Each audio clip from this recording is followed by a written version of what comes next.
Bonjour, nous sommes à Saint-Gilles-Croix-de-Vie. J'ai derrière moi les deux premiers First 30 nouveautés Beneteau qui sera présenté en première mondiale au Salon d'automne au mois de septembre.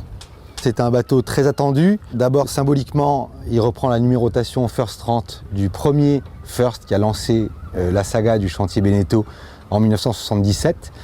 Et puis il succède au First 31.7 qui est à côté de nous ici au ponton et qui a été produit à 1400 exemplaires en 10 ans. C'est le plus gros score de production pour un First gamme course croisière du chantier Beneteau. C'est un bateau qui se veut moderne, qui surfe sur la tendance des bateaux de course open, avec une carène très en coin. Vu de l'arrière, on a l'impression d'avoir un grand bateau avec un tableau très ouvert et un très grand cockpit. Les deux safrans sur tableau qui commandent la carène, dotés d'un bouchin évolutif. Et ce bouchin, même s'il va quasiment jusqu'à l'avant, lorsqu'on regarde le bateau dans l'autre sens, on voit très bien que les lignes d'eau sont très très fines, en particulier au pont où les bordés sont très verticaux. Le bateau en option est doté d'une delphinière pour pouvoir amurer des spies asymétriques. Et puis on remarque l'étrave assez caractéristique de ce que dessine Couyoum géant, très ronde, très pleine, avec beaucoup de volume qui essaye d'allonger au maximum la carène pour gagner en flottaison. Voilà, ça donne envie d'aller naviguer. On va vérifier tout ça sous voile devant Saint-Gilles-Croix-de-Vie. Côté performance, le First 30 nouvelle génération tient ses promesses. Au près, le Speedo flirte avec les 6 nœuds par seulement 15 nœuds de vent réel. Le choix d'une quille en T avec un bulbe long placé à 1,90 m sous l'eau n'y est pas pour rien. Mais surtout, les 9,50 m de carène ne tapent pas dans le pénible clapot vendéen. Coup de chapeau à l'architecte franco-argentin Juan Couyoum-Dian qui a dessiné entre autres Ericsson 4, vainqueur de la dernière Volvo Ocean Race. L'accastillage est bien positionné et bien dimensionné. L'écoute de grand voile, par exemple, est renvoyée loin en arrière pour éviter aux équipiers distraits de se blesser lors d'un empannage ou d'un virement. Avec son arrière très large, son étrave droite et son mât reculé sans patara, la silhouette du First 30 est caractéristique d'un bateau qui a du parti pris. Des choix radicaux voulus par l'architecte qui n'ont pas forcément toujours été faciles à admettre. Donc le First 31.7 lui était issu de la première génération des Figaro. Donc au niveau performance, la coque et les capacités du bateau étaient reconnues. Et là, comme on est reparti d'une feuille blanche, eh bien, on est allé chercher un nouvel architecte, Juan Couyoum-Dian, qui venant entre guillemets de la course open, de la course vraiment offshore, avec de la performance, surtout aux allures portantes. Et lorsqu'il est arrivé avec les caractéristiques comme la grand voile à corne ou l'absence de patara, dans un premier temps, ça nous a peut-être un peu choqué, mais la réflexion aidant, on a vu surtout des avantages au niveau de l'intérieur et surtout eh bien, un attrait et une séduction qui n'existait pas jusqu'à présent. Parmi les attraits du First 30, le cockpit. On comprend mieux à l'usage l'intérêt d'avoir des safrans à l'extérieur sur le tableau arrière. Cette position permet en effet de reculer la barre et l'écoute de GV pour dégager un espace immense dans le cockpit. À taille égale, on gagne ainsi 50 cm entre la retombée de la barre et le piano par rapport au First 31.7. De quoi manœuvrer en course ou en croisière sans se gêner. Calé sur son bouchin, le First 30 montre une bonne stabilité de route au portant. Là aussi, nous n'avons pas été déçus par les performances. Toujours avec nos 15 nœuds de thermique, nous tirons des bords de largue à près de 8 nœuds. Et puisque la régate est au programme, un spécialiste de la course open invité pour l'occasion nous a donné son avis sur les sensations à la barre. Il s'assoit sur le bouchin et dès qu'il est de l'autre côté du bouchin, il a tendance à déraper. C'est partie de la carène, quoi. Faut faire attention en régate notamment, je pense qu'il ne faudra pas aller plus loin que le bouchin, sinon le bateau il dérape. Mais sinon le bateau il est plutôt sain à la barre, hein. Il est sensible et sain, et un petit peu sensible c'est bien pour pouvoir avoir des sensations et faire des petits réglages et se faire plaisir surtout.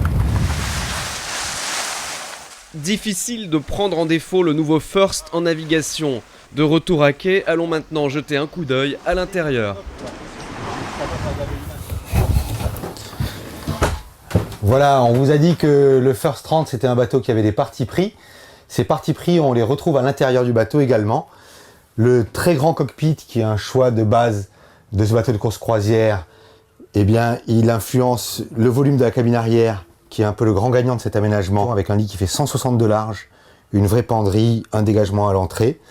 Et le perdant de cette disposition, c'est la cabine avant, qui elle, même si l'entrée avec ses deux demi-portes est très large et agréable, mais par contre, comme toute la trame a été décalée vers l'avant, il a fallu chercher de la longueur pour les pieds en dessous de la toute petite baille à mouillage, et on se retrouve avec une couchette avant qui fait seulement 30 cm de large au pied, ce qui est quand même insuffisant. On a vu sous voile qu'une des particularités du First 30, c'était la position de son mât très reculé, avec sa grand voile à corne. Et Beneteau a suggéré cette position de mât avec les pontilles ici dans le carré, qui est positionné, c'est très original, en arrière de la table. En général, c'est plutôt au milieu de la table ou sur l'avant. Ce qui permet de dégager un espace de carré qui n'est pas ridicule et qui permet de manger à 4 autour de la table sans se gêner et sans avoir de vis-à-vis. Ce qui est difficile quand on veut tout loger dans un 9,50 m, cabine arrière, une vraie cabine avant avec un dégagement, c'est ensuite de trouver les centimètres pour le reste et par exemple pour le carré. Alors en plus, le carré ici dans le First 30, il est assez avancé et avec des lignes d'eau qui sont très tendues devant, très fines, donc il n'est pas très large. Et sa longueur, c'est vraiment une longueur minimale qui ne correspond pas à une couchette de mer ou une couchette d'appoint. Alors, pour compenser ce petit déficit de longueur, Beneteau est allé chercher dans les bonnes vieilles idées qu'il y avait dans les bateaux des années 80. Ils ont tout simplement pris un petit espace dans la cabine avant. Si on veut loger une 5e personne ou un invité, eh ben on peut lui proposer cet espace-là. C'est plutôt amusant et finalement la longueur est pas ridicule. Là où on a perdu un peu sur le First 30, notamment par rapport à son prédécesseur le 31.7, c'est du côté de la cuisine qui est quand même assez exigu. Et puis il y a quelques défauts qu'il faudra rattraper sur les prochaines unités. Le réchaud sans four est trop bas. Et puis les rangements sont quand même un peu chiches, avec un évier qui est tout petit. Par contre, un vrai frigo de belles dimensions.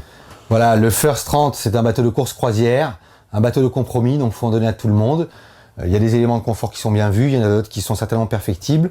Et puis le chantier a essayé de veiller à conserver un bon centrage des poids pour les performances.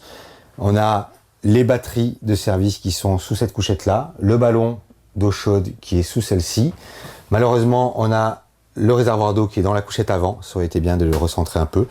Et les régatiers apprécieront de voir que ce module de table est entièrement démontable et on peut le déposer en régate pour stocker des voiles dans la descente, ce qui est quand même le plus pratique. Au niveau des rangements, on dispose d'un très grand coffre ici, par lequel on accède aussi du cabinet de toilette à l'intérieur, le coffre à gaz pour une bouteille Twinny, et puis, détail intéressant, le coffre à bib qui est très bien traité, avec une ouverture en verticale, ce qui permet une éjection du bib directement, et ce qui évite d'avoir à plonger pour le chercher comme c'est souvent le cas. Moderne, rapide, original et globalement bien pensé, le First 30 est proposé à 88 000 € en version de base sans les voiles.